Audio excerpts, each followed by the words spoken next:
Hey everyone, welcome to Stories of Architecture। 17 मार्च 2020 को supreme court का एक जजमेंट आया जिसने आर्किटेक्चरल फैटर्निटी को हिला के रख दिया। Specially students and young professionals में कंसर्न काफ़ी जाग गया उनके फ्यूचर के बारे में एक आर्किटेक्ट के तौर पे इस कंट्री में। क्या है ये रूलिंग जो कहती है कि कोई भी अनक्वालिफाइड पर्सन आर्किटेक्चर प्रैक्टिस कर सकता है। आइए जानते हैं इसका सच। इस पूरे मामले को समझने के लिए हमें समय में पीछे जाना पड़ेगा। आइए चलते हैं 1988 में और मिलते हैं हमारी स्टोरी के एक की प्लेयर से, मिस्टर मुकेश। 1988 में उन्होंने उत्तर प्रदेश के न्यू ओखला डेवलपमेंट अथॉरिटी यानी नोएडा के department of planning and architecture में as an architectural cum planning assistant के रूप में काम करना स्टार्ट किया। फास्ट फॉरवर्ड 17 ईयर्स लेटर 2005 में नोएडा ने डिसाइड किया कि अब लोगों का प्रमोशन करने का एंड न्यू लोगों को अपने डिपार्टमेंट में हायर करने का टाइम आ गया है। किसी भी और ऑर्गेनाइजेशन की तरह नोएडा के पास भी अथॉरिटी थी और पावर था कि वो डिसाइड करे कि किन लोगों को प्रमोट करना है एंड उस डिपार्टमेंट में क्या पोस्ट होनी चाहिए। इसलिए 2005 में उन्होंने अपनी रिक्रूटमेंट एंड प्रमोशन पॉलिसी में चेंज किया एंड डिपार्टमेंट ऑफ आर्किटेक्चर में इन पोस्ट्स को डिटरमाइन किया जिनमें लोगों की ज़रूरत है। ये पोस्ट जो हैं वो असेंडिंग ऑर्डर में थी। वैसे तो मिस्टर मुकेश एसोसिएट आर्किटेक्ट की पोस्ट में आने की लाइन में थे, लेकिन एक प्रॉब्लम थी एंड वो प्रॉब्लम ये थी कि वो काउंसिल ऑफ आर्किटेक्चर के रजिस्टर्ड आर्किटेक्ट नहीं थे। नोएडा ने काफ़ी तेज़ी से काम किया और 2005 से 2008 यानी 3 साल का बहुत ही शॉर्ट ड्यूरेशन लगाया ये डिसाइड करने में कि आर्किटेक्ट डिपार्टमेंट में जो पोस्ट हैं उनमें केवल रजिस्टर्ड आर्किटेक्ट को अपॉइंट करना चाहिए या किसी भी अनरजिस्टर्ड इंडिविजुअल को। इस दौरान 2005 से 2008 तक प्रमोशंस रुकी रहीं लोगों की। कुछ ऐसे भी लोग थे जो 25-25 सालों से काम कर रहे थे एंड उनकी प्रमोशन रुकी हुई थी। फाइनली 2008 में मुख्य नगर ग्राम नियोजक यानी town and country planning department of Uttar Pradesh से परमिशन लेकर के ये डिसाइड हुआ कि इन पोस्ट में काउंसिल ऑफ आर्किटेक्चर से रजिस्टर्ड आर्किटेक्ट ही काम कर सकते हैं। इस फैसले से मिस्टर मुकेश का दिल टूट गया और मैं उनके टूटे हुए दिल को समझ सकता हूँ।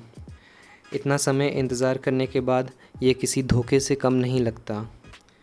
फ्रस्ट्रेट होकर उन्होंने 2008 में इलाहाबाद हाई कोर्ट में पिटीशन डाल दी इस नोएडा के इस डिसीजन के ख़िलाफ़ एंड इस मामले में काउंसिल ऑफ आर्किटेक्चर को भी घसीट लिया। 2008 से 2013 के बीच में ये मामला चला एंड मिस्टर मुकेश ने उस दौरान और 2 पिटीशन भी डाल दी। मिस्टर मुकेश की डिमांड्स थी कि जिन लोगों के पास आर्किटेक्चरल डिग्री नहीं है बट इतने साल से वहाँ उस डिपार्टमेंट में काम कर रहे हैं एंड एक्सपीरियंस है, उनको assistant architect and following post में प्रमोशन की अनुमति दी जाए। 2014 में इलाहाबाद हाई कोर्ट ने अपना डिसीजन इस मैटर पे दिया। उनके जजमेंट को बेसिकली 2 पॉइंट में समराइज़ किया जा सकता है। Point number 1, anyone who is unregistered and or doesn't hold a degree in architecture can carry out the duties and functions of an architect. Point number 2, any unregistered person can work at the government post titled associate architect and or architect because a mere nomenclature of a particular post does not violate Architects Act। मतलब ये post केवल एक नाम मात्र हैं। बहुत ही बेहतरीन logic दिया, यानी आपकी पोस्ट या जॉब का नाम आर्किटेक्ट है पर आप आर्किटेक्ट नहीं हो। सिमिलरली ये लॉजिक के हिसाब से तो केवल आपकी पोस्ट का नाम chief justice of high court है, आप जज नहीं हो, बस आपकी पोस्ट में जज लिखा हुआ है। इसके लिए इलाहाबाद हाई कोर्ट ने एक्सप्लेनेशन दिया दैट सेंट्रल लेजिस्लेशन यानी कि architects act can not interfere with state legislation यानी कि Noida promotion policy 2005। Allahabad high court के इस डिसीजन के बाद काउंसिल ऑफ आर्किटेक्चर हरकत में आया एंड राइटफुली सो उन्होंने सुप्रीम कोर्ट का दरवाज़ा खटखटाया। काउंसिल ऑफ आर्किटेक्चर ने सुप्रीम कोर्ट कहा कि ये बहुत नाइंसाफ़ी है एंड बताया कि हाई कोर्ट के इस डिसीजन आर्किटेक्ट एक्ट के ऑब्जेक्ट एंड पर्पस की धज्जियाँ उड़ाते हैं एंड ये ऑब्जेक्ट एंड पर्पस क्या हैं, आइए जानते हैं। पहला तो ये कि ओनली क्वालिफाइड लोग आर्किटेक्चरल सर्विसेज प्रोवाइड कर सकते हैं।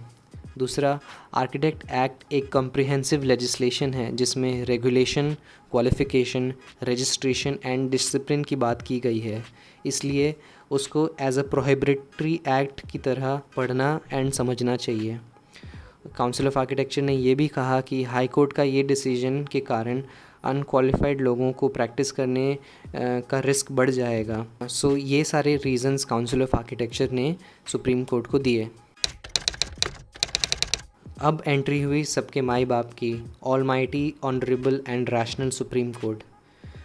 2 जजेस की बेंच थी जिसमें justice DY Chandrachud and justice Ajay Rastogi थे। उनके सामने 2 बड़े सवाल थे। क्या section 37 of architect act unregistered individuals को आर्किटेक्चरल सर्विसेज जैसे डिज़ाइन, सुपरविज़न, कंस्ट्रक्शन देने से रोकते हैं?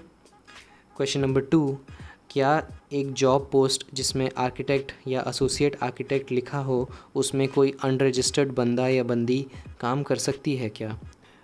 फर्स्ट क्वेश्चन का आंसर देने के लिए सुप्रीम कोर्ट ने सबसे पहले तो आर्किटेक्ट एक्ट को पढ़ा। उसमें उन्होंने पाया दैट सेक्शन 37 में क्लियरली लिखा है that it prohibits the use of title and style of architect. Supreme court ने बताया कि title and style is different from practice. And how is it different? तो उसके लिए सुप्रीम कोर्ट ने इंडियन मेडिकल काउंसिल के सेक्शन 15 एंड एडवोकेट एक्ट के section 25 का एग्जाम्पल दिया। उन दोनों में क्लियरली लिखा है कि qualified doctor and similarly qualified advocate के अलावा किसी को भी मेडिसिन या लॉ प्रैक्टिस करने की इजाज़त नहीं है। सुप्रीम कोर्ट ने कहा कि एक प्लेन रीडिंग से यही मालूम होता है दैट प्रोहिबिशन आर्किटेक्ट के टाइटल एंड स्टाइल पे है, प्रैक्टिस पे नहीं। फिर काउंसिल ऑफ आर्किटेक्चर ने वापस आर्किटेक्ट एक्ट के ऑब्जेक्ट एंड पर्पस रिमाइंड करवाए सुप्रीम कोर्ट को एंड रिक्वेस्ट किया कि इवन दो एक्ट में प्रैक्टिस का प्रोहिबिशन नहीं लिखा है, स्टिल उसको प्रोहिबिशन की तरह पढ़ना चाहिए, समझना चाहिए। बट दोस्तों, लॉ की दुनिया में वर्ड्स मैटर, वर्डिंग मैटर करती है and the devil is in the details. Council of architecture के इस कंसर्न को एड्रेस करने के लिए सुप्रीम कोर्ट ने आर्किटेक्ट एक्ट 1972 की हिस्ट्री देखी। उन्होंने पाया कि जब 1972 में ये एक्ट पार्लियामेंट में डिस्कस हो रहा था तो लेजिस्लेशन के पास 2 ऑप्शन थे। पहला ऑप्शन ये था कि अनक्वालिफाइड इंडिविजुअल्स को टोटली बैन कर दिया जाए आर्किटेक्चरल सर्विसेज देने से, जैसे उनके भाई बंधु डॉक्टर्स एंड एडवोकेट्स ने किया था। या ऑप्शन नंबर 2, अनक्वालिफाइड इंडिविजुअल्स को केवल अपने आप को आर्किटेक्ट बुलाने से प्रिवेंट किया जाए। सुप्रीम कोर्ट ने जब हिस्ट्री देखी तो क्लियर हो गया कि लेजिस्लेशन ने सेकंड ऑप्शन चूज़ किया। ना सिर्फ लेजिस्लेशन ने सेकंड ऑप्शन चूज़ किया बट अपनी चॉइस के रीज़न्स भी बताए। उन्होंने कहा कि इवन दो आर्किटेक्चरल प्रोफेशंस में अलग अलग एक्टिविटीज़ होती हैं जैसे कि design, supervision, construction, but architect ये सारी एक्टिविटीज़ बहुत सारे की प्लेयर्स जैसे structural engineers, HVAC consultants, workers etcetera के साथ मिलके कोऑर्डिनेट करके एक बिल्डिंग बनाता है। इफ़ ये लेजिस्लेशन एक कंप्लीट बैन लगा देती है तो बहुत कन्फ्यूजन एंड केओस हो जाएगा कि कौन सी एक्टिविटीज़ आर्किटेक्ट परफॉर्म करता है एंड कौन सी बाकी लोग कर सकते हैं। एंड फिर ये भी बहुत अनरीज़नेबल होगा एक रेगुलेटरी पर्सपेक्टिव से कि हम बाकी सब को आर्किटेक्चर की डिग्री लेने बोलें। इवन दो कोर्ट ने माना कि आर्किटेक्चर एक highly specialised and skilful profession है, उन्होंने बाकी सारे हिस्टोरिकल पॉइंट्स एंड एक्ट की वर्डिंग को ध्यान में रखते हुए फर्स्ट क्वेश्चन के केस में इलाहाबाद हाई कोर्ट के डिसीजन को सही ठहराया। नाउ सेकंड क्वेश्चन को आंसर करने की बारी आई। इस केस में सुप्रीम कोर्ट ने माना कि architect act title and style of architect को अनरजिस्टर्ड इंडिविजुअल्स के द्वारा यूज़ करने से प्रोहिबिट करता है, रिगार्डलेस कि वो गवर्नमेंट ऑफिस में काम कर रहे हों या प्राइवेट फर्म में, दोनों के लिए रूल्स सेम हैं, सेम होने चाहिए। उन्होंने ये भी कहा कि एक ऐसा जॉब टाइटल होल्ड करना जिसमें आर्किटेक्ट लिखा हुआ हो, उसके रियल वर्ल्ड कॉन्सिक्वेंसेस होते हैं। सो इफ़ एक अनरजिस्टर्ड पर्सन ऐसे पोस्ट में काम करेगा तो एक नॉर्मल थर्ड पर्सन यानी क्लाइंट ये सोचेगा कि वो आर्किटेक्ट है, रजिस्टर्ड है एंड एक क्वालिफाइंग आर्किटेक्चर डिग्री एजुकेशन उसको मिली हुई है, जबकि ऐसा नहीं होगा। सुप्रीम कोर्ट ने आगे जाते हुए इलाहाबाद हाई कोर्ट के explanation regarding interference of state legislation with central legislation को भी डिसमिस कर दिया।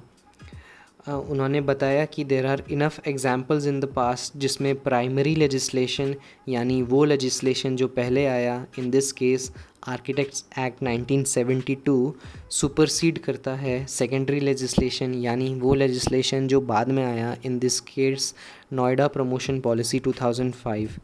एंड इनफैक्ट उन्होंने ये भी कहा कि सेकेंडरी लेजिस्लेशन को प्राइमरी लेजिस्लेशन में इंटरफियर नहीं करना चाहिए, वो नहीं कर सकता। ये सारे पॉइंट्स पे एक्सप्लेनेशन देने के बाद सुप्रीम कोर्ट ने इलाहाबाद हाई कोर्ट के सेकंड क्वेश्चन पे जजमेंट को गलत बताया एंड कहा कि नोएडा ऐसे पोस्ट पे अनरजिस्टर्ड लोगों को अपॉइंट नहीं कर सकता जिसमें आर्किटेक्ट लिखा हुआ हो। बट सुप्रीम कोर्ट ने ये कहा कि नोएडा जो है वो फ्री है अपने पोस्ट के नाम को चेंज करने के लिए, यानी कि वो इन लोगों को तभी हायर कर सकता है अगर पोस्ट का नाम चेंज कर दिया जाए, उसमें से आर्किटेक्ट हटा दिया जाए, उनके पोस्ट को आर्किटेक्ट ना कहा जाए एंड ऐसे लोग अपने आप को आर्किटेक्ट ना बुलाएं। इसकी छूट सुप्रीम कोर्ट ने दी। ओके, ये था पूरा जजमेंट सुप्रीम कोर्ट का। मेरी राय में दोस्तों सुप्रीम कोर्ट ने काफ़ी बैलेंस्ड, रैशनल एंड सारे फैक्ट्स को देखते हुए ये डिसीजन लिया है। इसलिए मुझे लगता है कि सुप्रीम कोर्ट को ब्लेम करना या उनसे नाराज़ होना गलत होगा। अगेन मैं स्ट्रेस करना चाहूँगा कि लॉ में जो एक्ट में रिटन वर्ड है उसी की मान्यता है, जो लिखा गया है उसी को माना जाता है, इसलिए words matter, what's written is matters. क्या स्टूडेंट्स और यंग प्रोफेशनल्स को चिंता करने की ज़रूरत है कि उनकी जॉब्स या काम चला जाएगा? बिल्कुल नहीं। इस डिसीजन ने प्रैक्टिकली ऐसा कोई चेंज नहीं लाया है जो 1972 के समय से नहीं था। इनफैक्ट सुप्रीम कोर्ट का सेकंड क्वेश्चन के केस में जो डिसीजन है वो एक्चुअली आर्किटेक्ट्स की हेल्प ही करेगा। क्या आर्किटेक्ट एक्ट एक फ्लॉलेस एक्ट है? नहीं। किसी भी पुराने एक्ट की तरह ये भी काफ़ी अलग अलग एरियाज़ में इसको भी टाइम एंड प्रोफेशन के हिसाब से अपडेट करने की ज़रूरत है। ऐसे काफ़ी अमेंडमेंट्स किए जा सकते हैं जिनके बारे में मैं इस वीडियो में डिस्कस नहीं कर रहा हूँ, वरना वीडियो बहुत लंबा हो जाएगा। बट आई वुड रिक्वेस्ट कि आप सब लोग काउंसिल ऑफ आर्किटेक्चर के प्रेसिडेंट आर्किटेक्ट हबीब खान का एक वेबिनार ज़रूर चेक करें जिसमें उन्होंने इस टॉपिक से रिलेटेड बात की है। मैं उसका लिंक डिस्क्रिप्शन में डाल दूँगा। In fact I would like to thank Council of Architecture for fighting for our rights and keeping the interest of this profession and its people at the forefront. Okay. COA अपना outreach बढ़ा रहा है, specially students and young professionals के बीच में अपने social media handles के through, जैसे Twitter, Instagram and Facebook.